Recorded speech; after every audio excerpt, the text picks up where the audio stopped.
Going to use now the spherical coordinate system.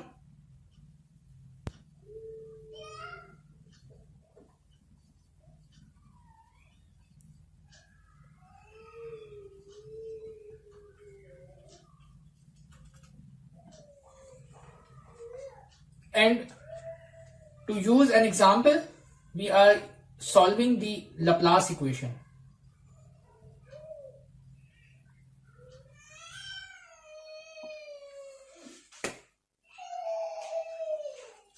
And the method is the same, separation of variable. So first you have to connect all these topics.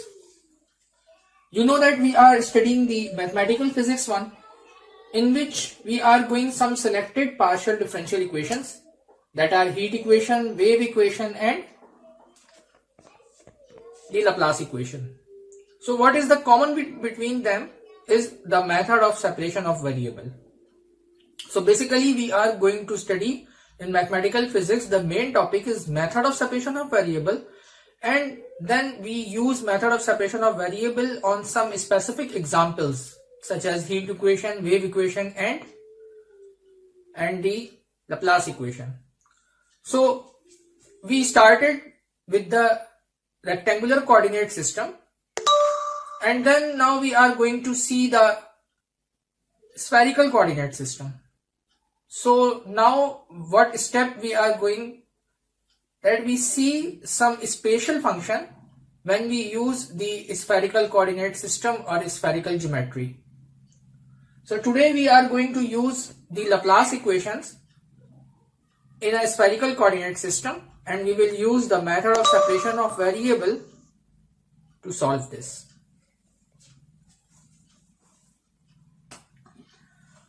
In previous lecture, I have uploaded the spherical polar coordinate system transformation, and due to that transformation, if you want to derive the Laplace equation in polar coordinates or spherical coordinates, then the spherical coordinate, the Laplace equation will take the form.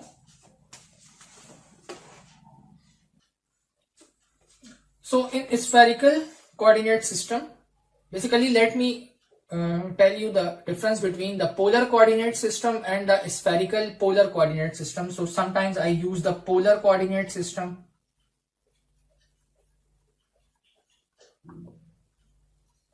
and sometimes I use the word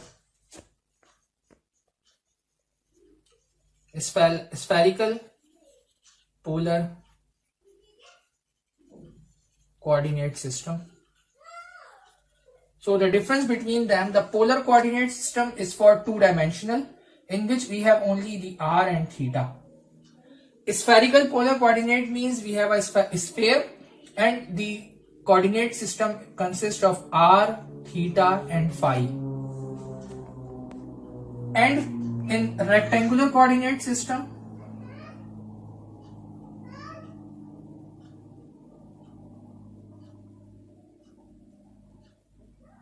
if it is two dimension, then it would be x and y coordinate.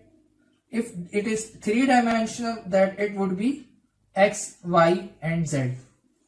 So polar coordinate system is basically a two-dimensional system, and spherical coordinate is the advanced form, and it is a three-dimensional system.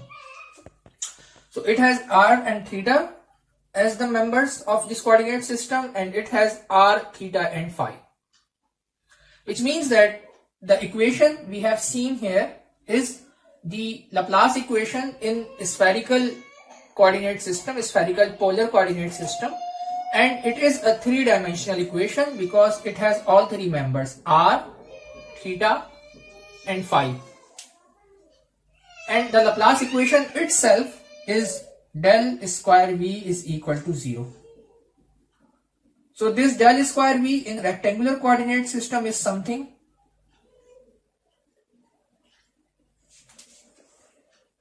I remember.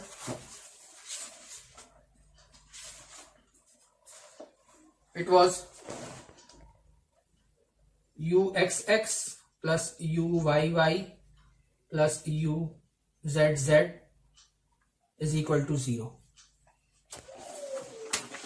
So what does it mean? It's uxx means dawa square u upon dawa x square plus dawa u square on dawa y square plus dawa square u upon dawa z square, and that is equal to 0. Then it is the Laplace equation. If this del square v is not equal to 0, then it will become the Poisson equation, which is not in our syllabus, but I have to tell you that this is the Laplace equation in 3 coordinate. This is for 3-dimensional, because 3-dimensional giving us the del operator, which is equal to dawa square upon del square is equal to dawa upon dawa x square plus dawa square upon dawa y square plus dawa square upon dawa z square. So in rectangular system, when we solve the Laplace equation, we did not write it in del square v form. We write only, because it was 2-dimensional only, and this del square represent the whole 3 coordinates x, y and z. So which means that this Laplace equation is written in 3-dimensional system, in which we have all 3 coordinates r, theta and phi. So you see that del square v is equal to 1 upon r square, dawa upon dawa r square, dawa v upon dawa r, plus 1 upon r square sine theta, dawa upon dawa theta, sine theta, dawa v upon dawa theta, plus 1 upon r square sine square theta, dawa square v upon dawa phi square. That is all equal to 0 because of the Laplace equation. And how did you get this equation? If you take the equation in rectangular coordinate system, that would be del square v is equal to 0, or that would be dawa, I'm writing it again, dawa square v upon dawa y square plus dawa square v upon dawa z square is equal to 0. And if you see the previous lecture, in which I give you the transformation of rectangular system to spherical coordinate system, we got 6 equations. So with the help of these 6 equations, when you transform this xyz into r, theta and phi, and you put these values in this equation, then you will get the equation for the spherical polar coordinate system. So you can try by your own, or you can ask me, then maybe I will show you, or I will give you as an assignment, or it's up to you.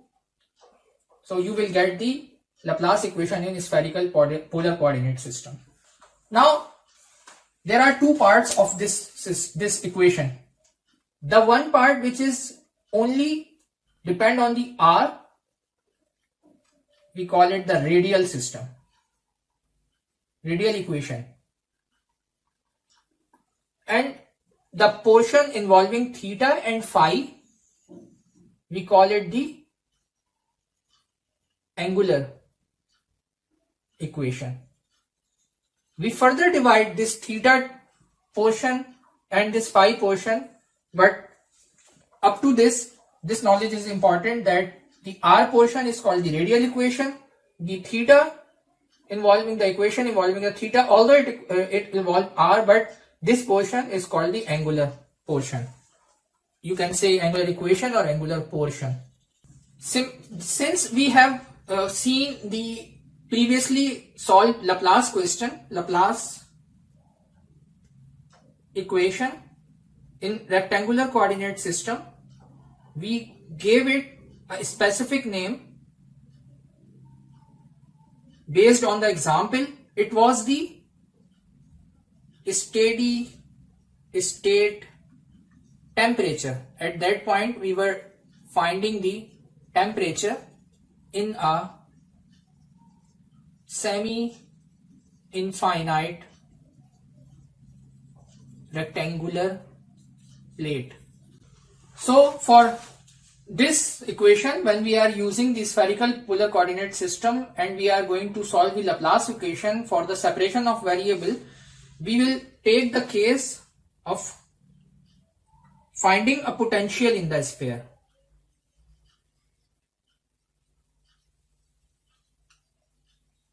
Finding the potential in the sphere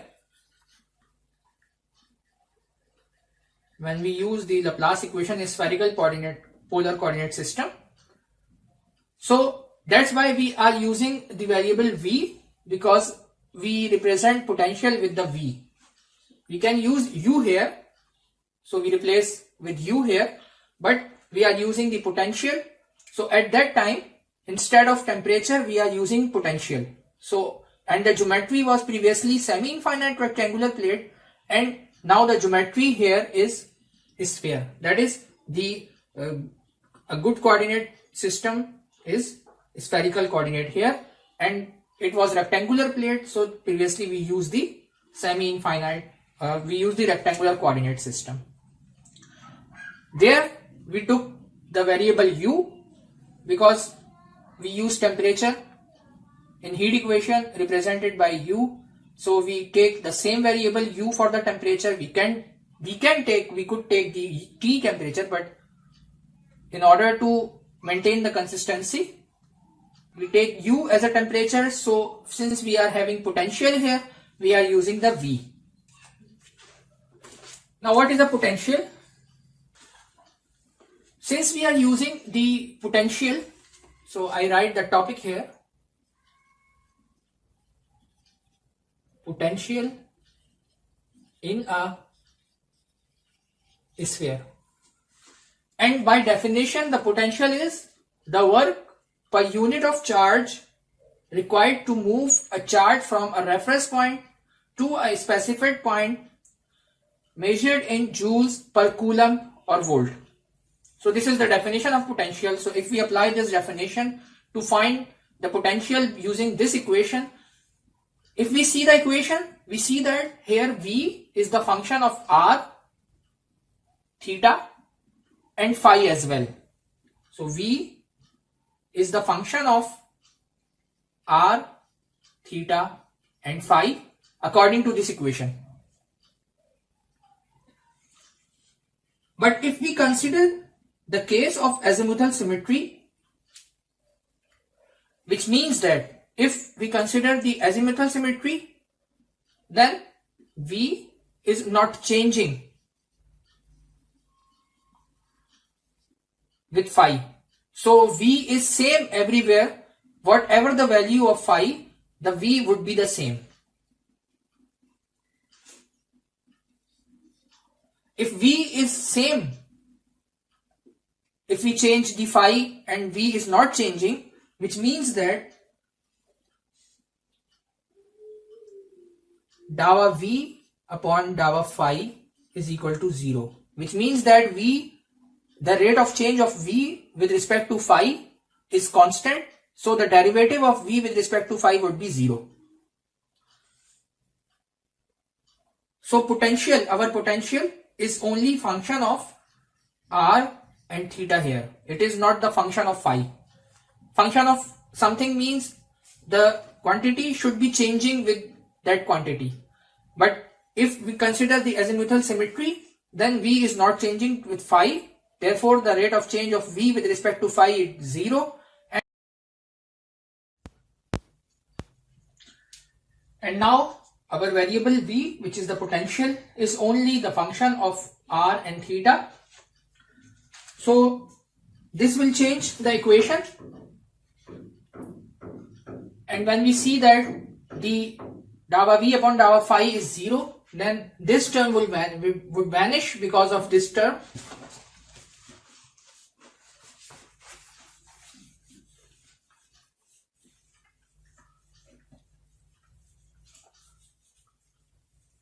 So this term would become 0. And we are left with only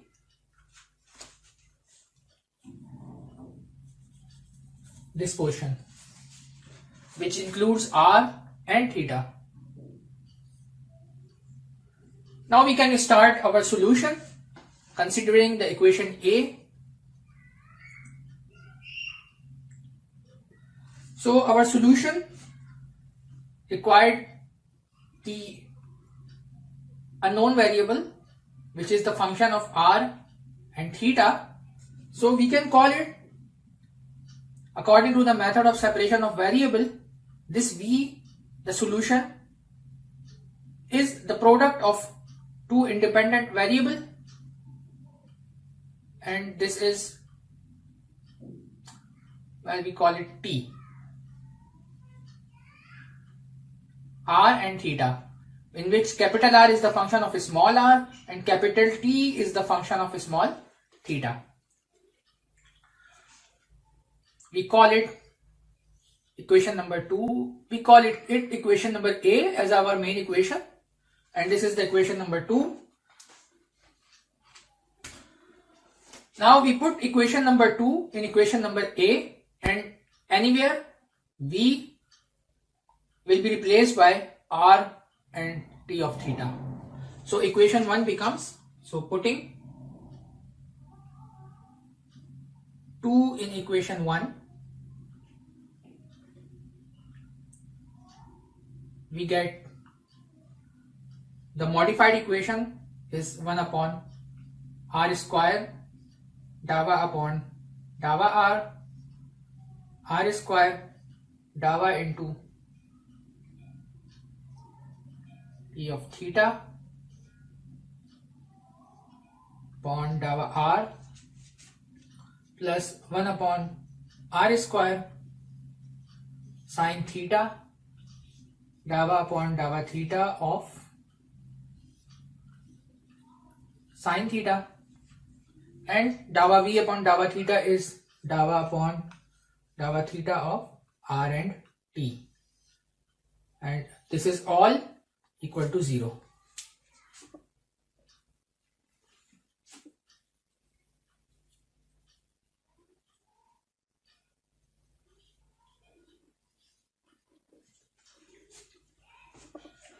Now we rearrange this thing and we multiply both sides. First we see that the equation becomes, since in this scenario this expression is differentiated with respect to r, so this T of theta would be act as constant, it will be taken outside. Here dava upon dava theta, since r is the function of r but not the function of theta, so there will be only T of theta inside the derivative and r will be taken outside, acts as a constant. So this expression will become T upon r square, because it is a constant taken outside of all the derivative.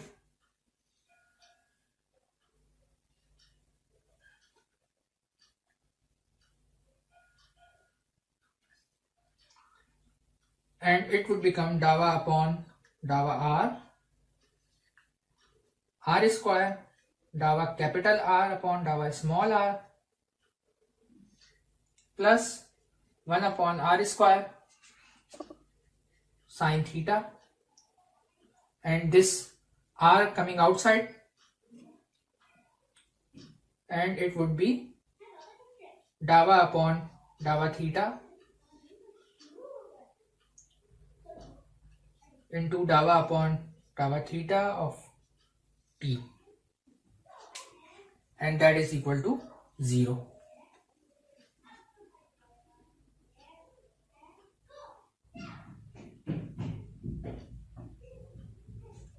Sorry, we forgot to write sine theta here.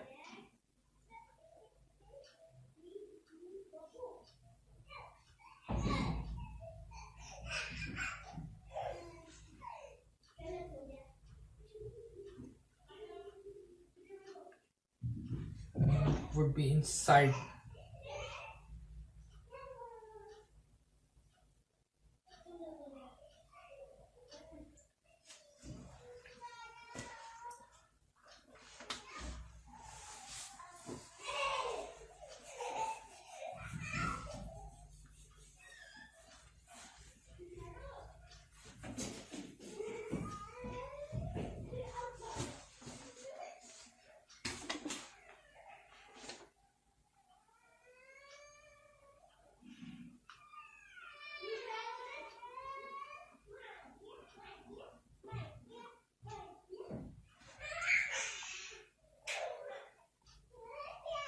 We multiply both sides by r square upon rt, and we see that it will cancel out this r square here, it will cancel out this r square here, it will cancel out that t here, it will cancel out the r here. So we will be remaining with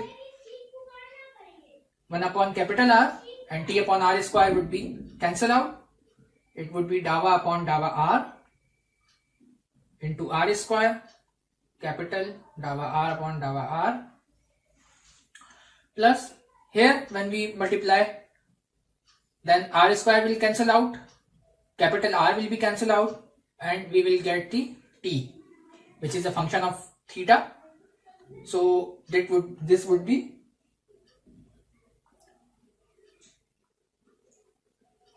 one upon t remaining here, and the sine theta, and dava upon dava theta, and sine theta, dava upon dava theta of t.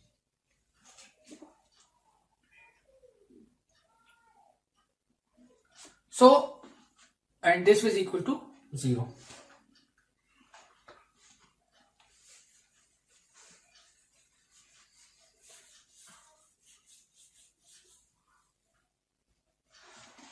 Now, if we can now separate these two variables, because if we take this thing, which is only the function of theta, so we see that here we have only r, small r or capital R, so this whole expression is function of small r.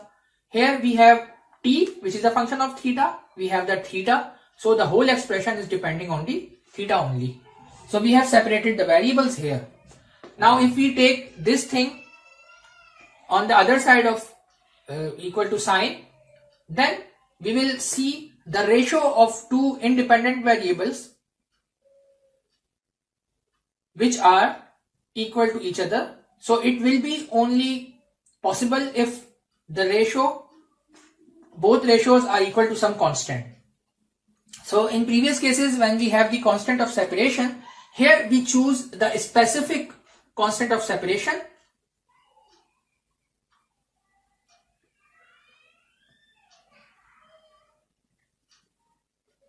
which is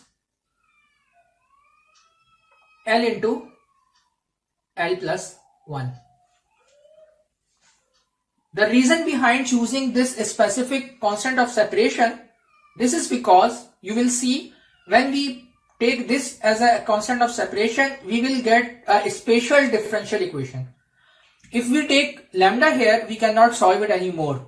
So we have to take some constant of separation which help us in solving this question, and we can get some result.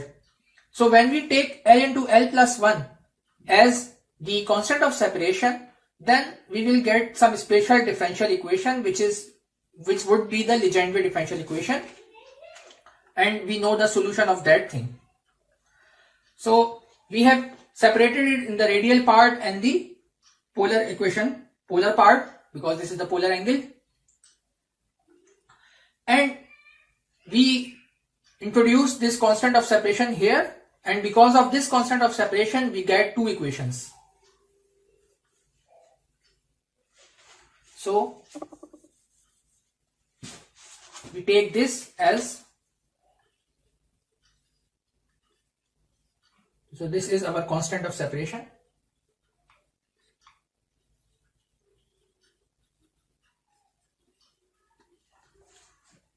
and this gives us two equations.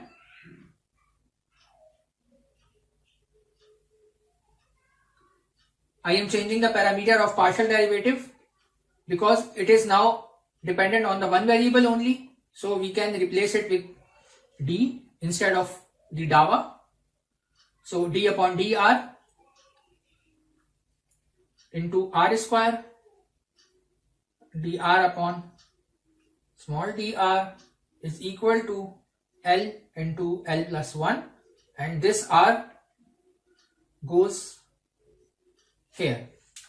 So this is one equation, and we have got another equation, so we call it equation number C, and from this we have got the equation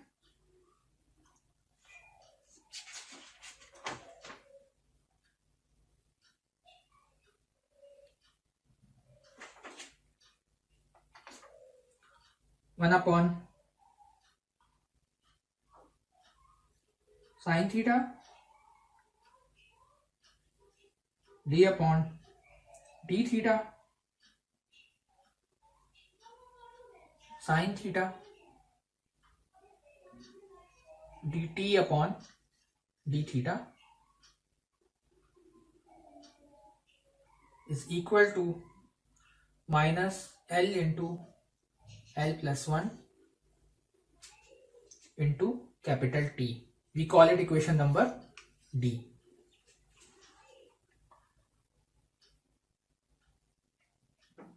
Now we have to solve equation number C and equation number D, and we will get the solution of the differential equation,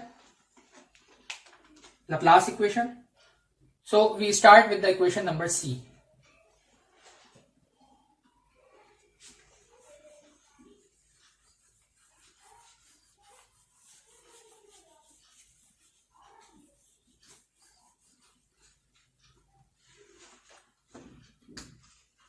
So equation number C, d upon dr into r square dr upon dr is equal to L into L plus 1. When we solve it, the solution, general solution is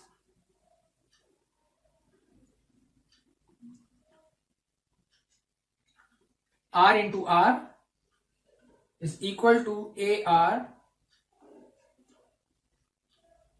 L plus B upon R into L plus 1.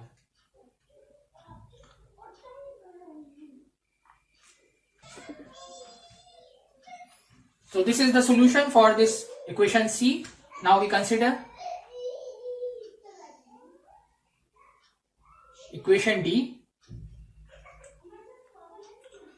The equation D would become 1 upon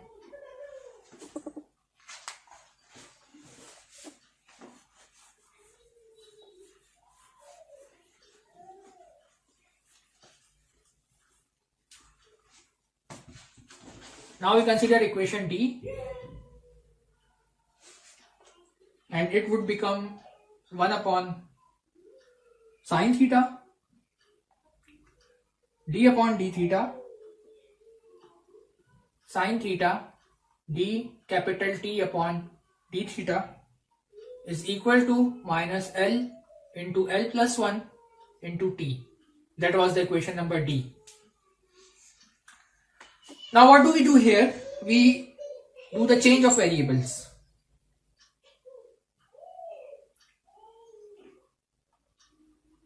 We suppose that u is equal to cos theta.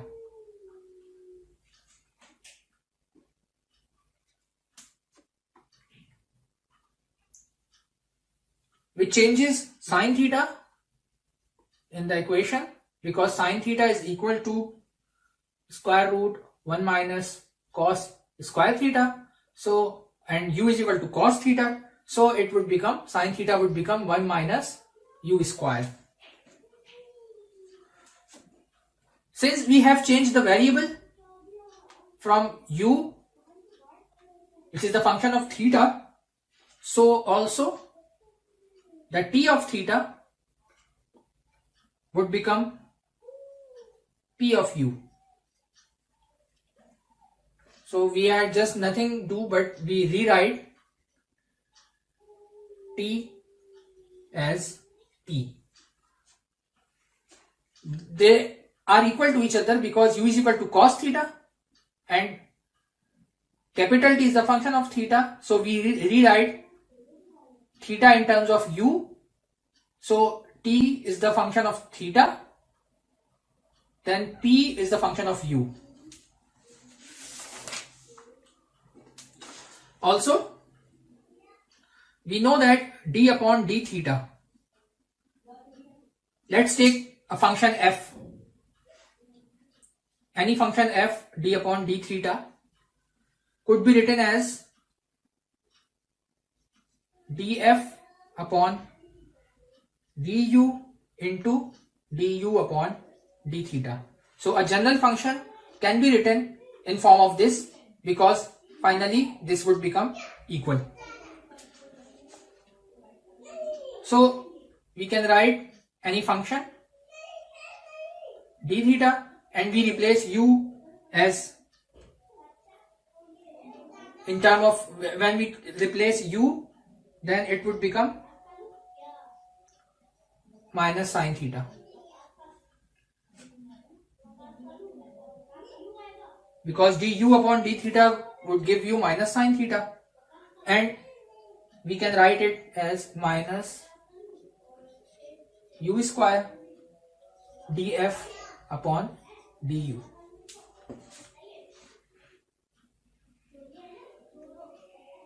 Which means that we can write d upon d theta as this function,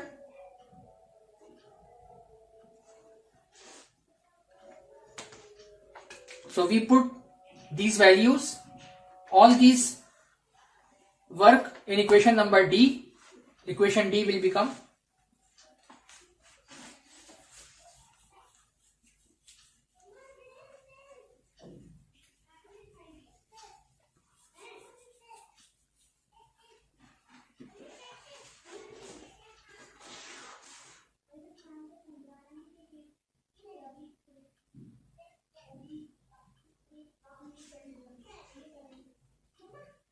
one upon under root 1 minus u square into minus under root 1 minus u square d upon du under root 1 minus u square into minus 1 minus u square d pu upon du is equal to minus L into L plus 1 into T is P. So we transform all thetas and all T into P, sine theta into U, and theta into U. So this minus sign cancel out each other, it takes outside, this cancel out each other, and we are remaining with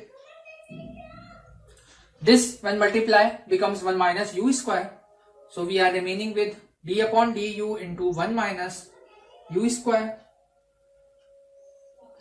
dp upon du is equal to minus L into L plus 1 into P.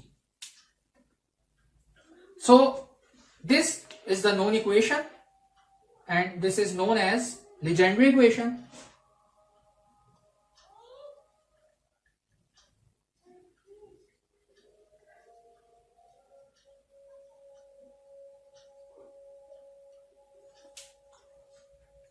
And it has solution known as Legendre polynomial.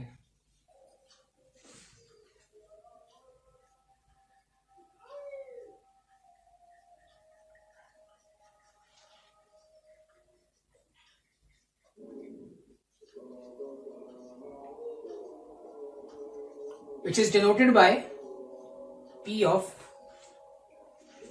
n. However, since we have taken L as an integer, so it will be represented as P of L. And this PL is the function of U, so it would be PL of U. So the solution for the angular part, angular equation, would become TL of U, and we know that we have seen in the previous lecture that Legendre's equation have the solution as Legendre polynomial. Therefore, this equation, I rewrite it again. I rewrite it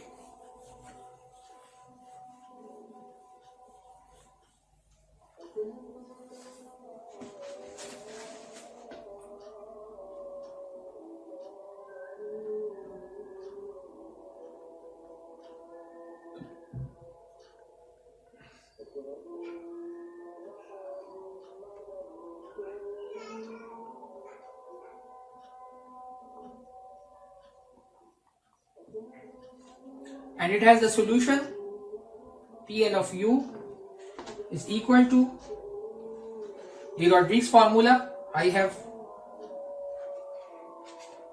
this is the 1 upon 2n 2l L factorial dl upon dx L into x square minus 1 L.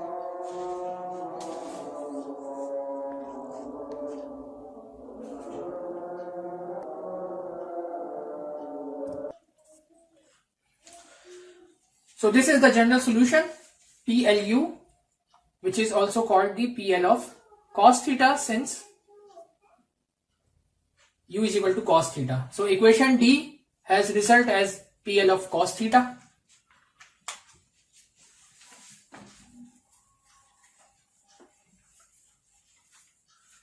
So it depends that what is the value of L. Then if you put L is equal to 0, then P naught of U, when you put L is equal to 0, then you will get the 1. When you put L is equal to 1, then you will get U. You put the values of L here and you will see that you will get these results. So P2 of U is 1 upon 2, 3 U square minus 1. P3 of U would be 1 upon 2, 5 U cube minus 3U, and this pattern continues. You will see P4, P5, P6, 1 upon 2 will be common, 3, 5, 7, then it would become U square, U cube, U is power 4, U is power 5, this is 1, this is 3U, and then similar 5U, 7U, something like that. 5U square, 7U cube, the power of U will increase. And generally, you will get a solution like this. This is the general solution, which is equal to PL cos theta.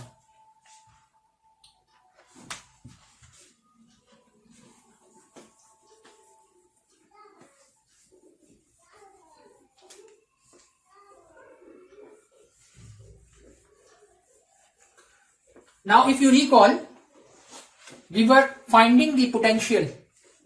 We assume that potential, which is the function of r and theta, is r of r and t of theta. And now we have resolved this t of theta into PL cos theta. So the solution would become summation L is equal to 0 to infinity AL RL plus BL into R L plus 1, which is the solution of R equation. T of theta has the solution PL cos theta.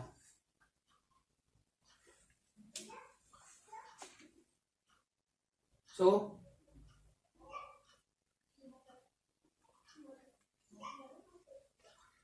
since we have combined these two, so this is the general solution of Laplace equation in spherical coordinate system